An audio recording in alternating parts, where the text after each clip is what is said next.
नमस्कार, मैं सरला रावत और आप देख रहे हैं पब्लिक एक्सप्रेस न्यूज़। स्वागत है आप सभी का।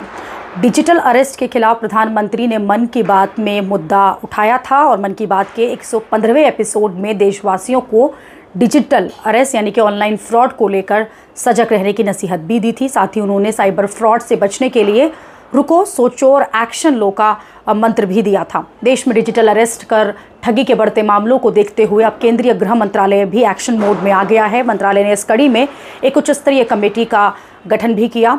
ये कमेटी डिजिटल अरेस्ट के मामलों की जांच करने वाली संबंधित एजेंसी या फिर पुलिस की जांच मॉनिटरिंग करेगी। बताया जा रहा है कि डिजिटल अरेस्ट की घटनाओं पर लगातार काम जो है वो बढ़ रहा है और लगाम लगाने के लिए ये जो है एक्शन लिया है। सूत्रों के माने तो डिजिटल अरेस्ट की घटनाओं पर तत्काल एक्शन लेने के निर्देश दिए गए हैं। इसके अलावा गृह मंत्रालय के 14C विंग ने सभी राज्यों की पुलिस से भी इसको लेकर संपर्क किया है।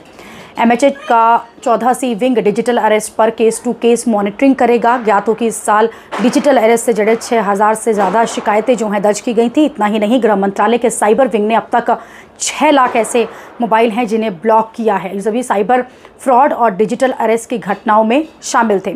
इसी के साथ 1,10,000 IMEI को ब्लॉक भी किया गया है। साथ ही साइबर फ्रॉड से जुड़े हुए 3.25 लाख फेक बैंक को भी फ्रीज कराया गया है।